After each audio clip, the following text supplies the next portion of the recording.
want to know how wokeness got its way into corporate America in the first place? This is a pretty good description of that, even though it's not a good description of what the current landscape is. It's a good way of analyzing how it became this way. Employees terrorize their bosses into going woke. A new study confirms that power-seeking workers play an outsized role in politicizing businesses. Oh, you mean this whole thing originated with worthless middle managers just doing a power grab? Say it ain't so. Yeah, but this was at the beginning, though. Nowadays, these corporations are usually woke from top to bottom. The executives are all woke, the middle managers are woke, the bottom level employees are woke.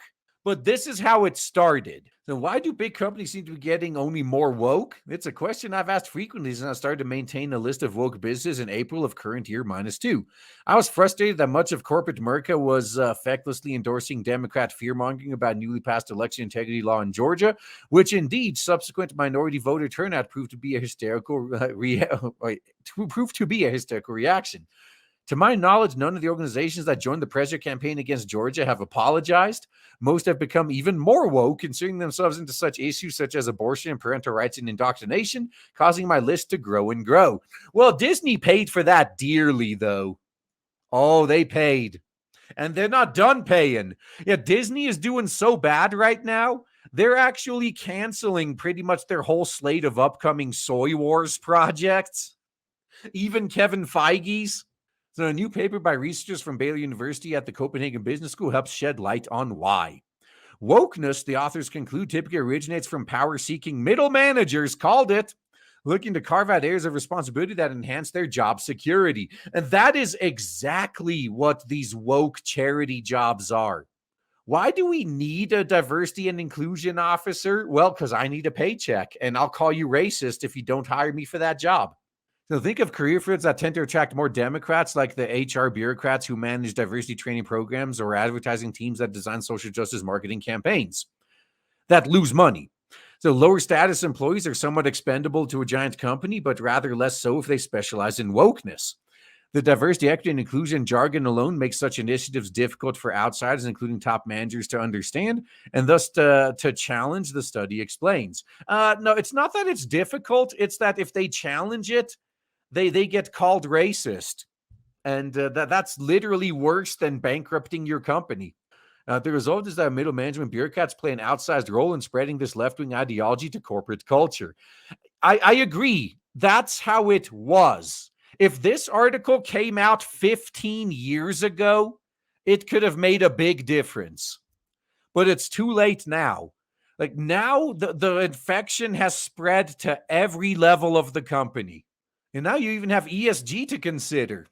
Although there's little evidence of systemic support for woke ideas among executives. Really? Have you ever worked for a financial institution?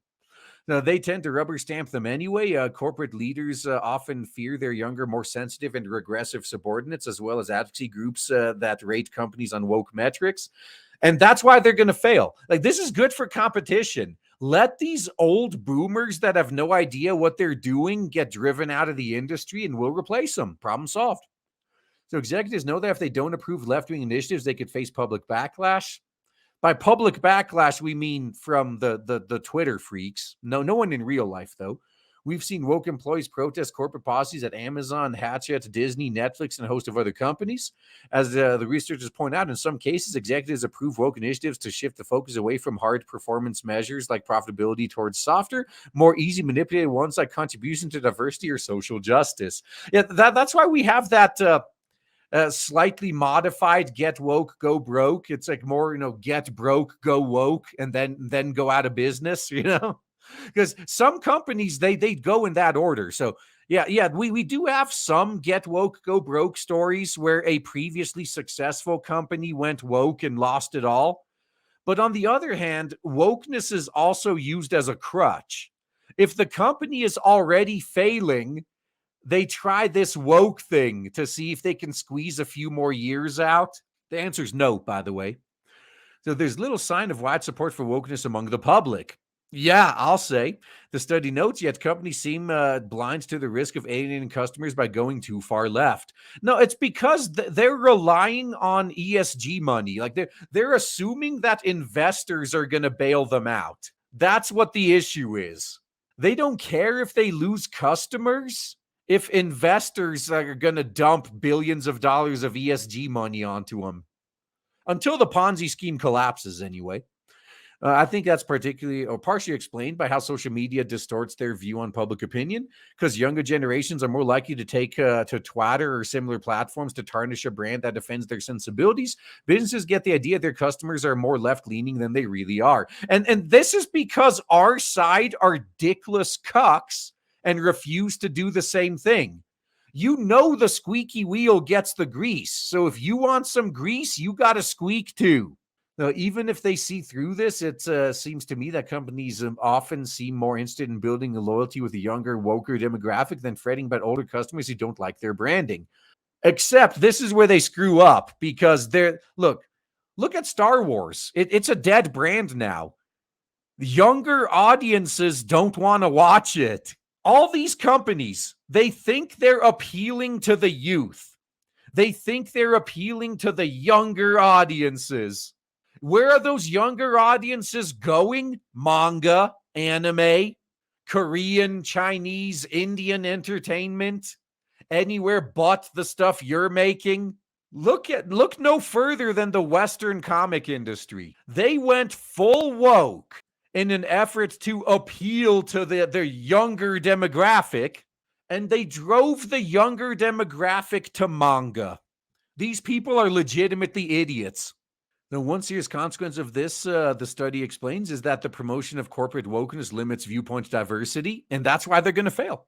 As left-wing ideology pervades the company, it becomes harder and harder to have an unorthodox opinion and still succeed there, the study concludes. That's typically bad for creativity and innovation. Yeah, you know what that fosters? That fosters employees just showing up to milk paychecks. That's what it does. It also seems to lead to discomfort between brands and their customers' values. While 60% of corporate executives agreed unequivocally that companies should speak out about social issues, in November of current year -2, a Brunswick Insights poll, a mere 36% of voters, only 51% of Brandon voters concurred. Edelman's current year -1 trust barometer showed that Republican voters' trust in businesses dipped 12 points last year, falling for the first time ever to a point at which the majority distrusted corporations. This is no doubt in part due to increased frustration with corporate wokeism.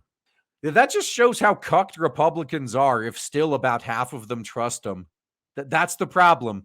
What the hell, guys? Now, me personally, though, I actually agree with companies taking a stand on social issues because it lets me know who not to give money to anymore. Oh, well, these guys hate me personally and everything I like and everything I stand for. So, okay, I'm not going to feel guilty about cutting them out of my budget. So, what then are we to do when there isn't a single large corporation that markets itself as unwoke? Indies. My advice: patronize small businesses. Thank you. Somebody gets it. The owners may not share your politics, but without the problem of middle management bureaucrats trying to protect and expand their turf, you're far less likely to encounter wokeness in the business itself. You can even find ads specifically for conservative small businesses on apps like Public Square, and it's satisfying to have ideology left at the door too.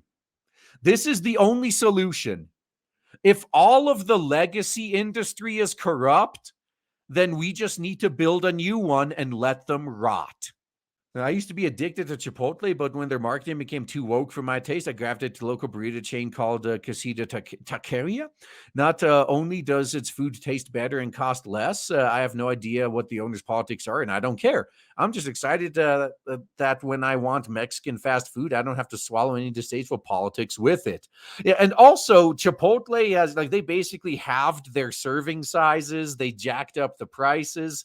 They had all those food poisoning incidents. Yeah, I mean, I'll always go for the small local ones, man.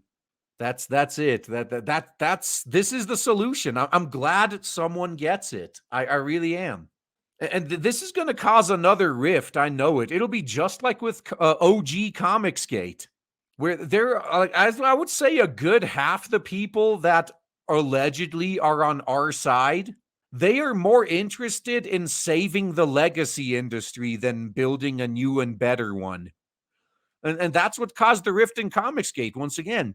Once the new generation of Comicsgate started making their own product and selling it, the OGs got butthurt and left because they're like, well, but I still want to save Marvel and DC. These guys don't even talk about Marvel and DC anymore. And now none of them are talking about Marvel and DC anymore either because it doesn't bring in any views. Isn't that ironic?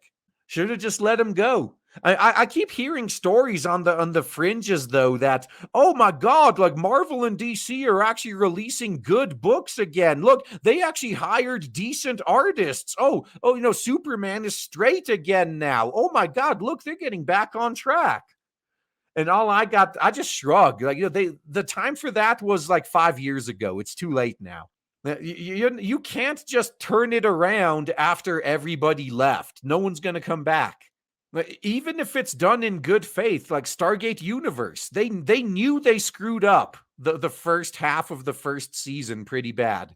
But they tried their best to fix it, and the second season was legitimately good. But nobody came back. Most of their fan base dipped out after like the first 2 or 3 episodes. Like, this ain't for me. And they never even bothered checking back again. That same thing is going to happen with all these woke companies that wait until after their audience leaves to change. No one's going to bother checking back in with them. So I look forward to seeing what happens too.